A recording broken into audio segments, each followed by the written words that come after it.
Está na hora de termos 5 minutos com Deus. E que a paz do Senhor, que excede todo entendimento, esteja sobre sua vida, sua casa, sua família. E que essa mesma paz seja o árbitro do Senhor no seu coração para a realização dos seus sonhos, planos e projetos. Amém? Você gostaria de ser abençoado por Deus? Qual de nós que não gostaríamos de ser abençoados? Qual de nós que não gostaríamos de ser exitosos? Qual de nós que não gostaríamos de ter uma vida plena, uma vida de paz, uma vida de sucesso? Pois o Senhor tem isso para mim, tem isso para você. A questão é que nós precisamos utilizar isso para o propósito e o plano que Ele tem para cada um de nós nesse lugar. Nenhum de nós nascemos sem um objetivo, sem que Deus tenha um plano e um propósito para nós cumprirmos aqui. E o Senhor coloca em cada um de nós dons e talentos. E esses dons e talentos, eles precisam ser utilizados. Nós precisamos descobrir o que é que o Senhor colocou dentro de nós para que nós possamos ter uma vida melhor. Tem pessoas que têm muitas habilidades com números. Então essas pessoas, não adianta elas quererem trabalhar como um médico. Elas não vão conseguir, porque a habilidade dela é com números. Outras pessoas têm habilidade como os médicos, né? Que têm uma habilidade mais, uma empatia mais com pessoas, que sente a dor das pessoas, que cuida das pessoas. Esse aí não adianta, ele não vai ser um advogado, que ele não vai conseguir jamais, né, parar para poder defender alguém. Assim como o advogado também tem suas habilidades que são diferentes, ele não constrói uma ponte.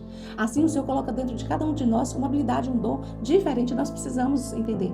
E o Senhor, Ele usa isso que Ele coloca dentro de mim, dentro de você, para o propósito dEle, para o plano dEle nessa terra. Pessoas precisam ser alcançadas, precisam ser transformadas, precisam ser libertas, pessoas precisam ser ajudadas, e o Senhor coloca isso dentro de nós para que nós venhamos aflorar e fazer isso aqui para a glória do nome de Deus, jamais pela nossa, porque nada que o Senhor coloca em nós é para nós mesmos, é para nossa glória, mas assim é para que nós sejamos instrumento nas mãos dele. E ele colocou, eu vou dar para você exemplo de 6 homens, 3 que fluíram naturalmente nos seus dons e talentos e 3 que foram despertados. Os 3 que fluíram naturalmente foi Davi, que ele era ousado e corajoso desde criança. Enquanto ele cuidava do rebanho de seu pai, ele matava urso e matava leão para poder proteger as suas ovelhas. E quando ele ficou sabendo, ainda criança, que ele ainda era muito novo, que Golias afrontava o exército de Deus, ele sem medo, ele foi lá e enfrentou o gigante, enquanto o próprio exército tinha medo.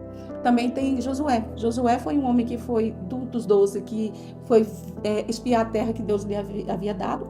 E ele voltou dizendo, a terra é ótima, dá pra gente entrar, matar todo mundo, tomar posse da terra, a vitória é nossa, enquanto outros tiveram medo. E quando Moisés morre, quem é que vai entrar com o povo realmente guerrear para tomar posse da terra? É Josué.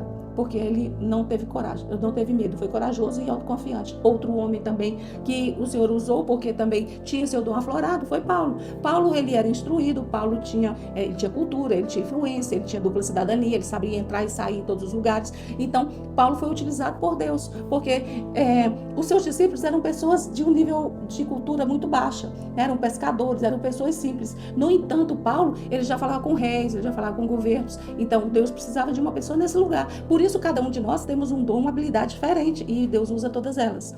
E também tiveram homens que, apesar de serem homens que fizeram diferença na história, são homens que não sabiam do seu plano e propósito. Moisés se diz, quando Deus chama, que era incapaz de falar. E o Senhor fala, vai que eu estou com você. Jeremias foi um outro homem que o Senhor chamou, né? E ele falou assim, mas eu sou muito menino, eu não tenho essa capacidade toda. O Senhor fala assim, vai que eu vou te proteger.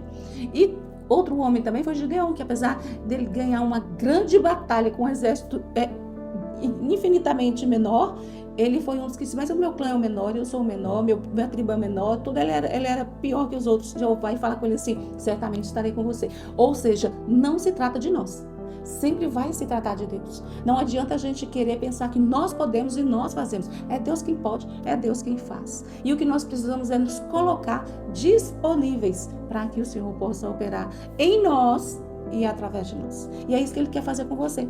Ele quer trabalhar com você e através de você. Entenda que tudo que você faz, você pode abençoar vidas que estão ao seu redor, pessoas que estão ao seu redor, tanto na sua casa, né, na sua família, dentro da sua casa, como fora, como vizinhos, amigos, pessoas que precisam, né? O bom samaritano, ele ajudou uma pessoa que ele nem conhecia, um homem que estava jogado no chão. E ele usou a bondade dele para fazer aquilo. Então, não necessariamente todos serão corajosos, uns serão bondosos, outros serão misericordiosos. Cada um pode ser uma coisa, porque Deus plantou cada um de uma forma. Em cada um ele deu um dom, um talento específico para que possa trabalhar, para que possa caminhar no plano e propósito de Deus para a glória do nome de Deus. É isso que Ele fez para mim, isso que Ele fez para você, isso que Ele deixa na palavra dele, que é o nosso manual de fé e prática. é o que está aqui, que é o que nos faz viver em segurança. Amém? Que você consiga perceber e usufruir muito bem o que Deus colocou em você. Que eu gostaria que você curtisse, compartilhasse, se inscrevesse no canal e ativasse o sininho de notificação. Não esqueça de compartilhar. Tantas pessoas precisam de uma palavra de Deus, uma palavra de ânimo, uma palavra de direção. E quem sabe uma palavra dessa chega no coração de quem precisa no momento que mais precisa. Amém? Que Deus te abençoe, que Deus sobre ti levante o seu rosto e te dê a paz.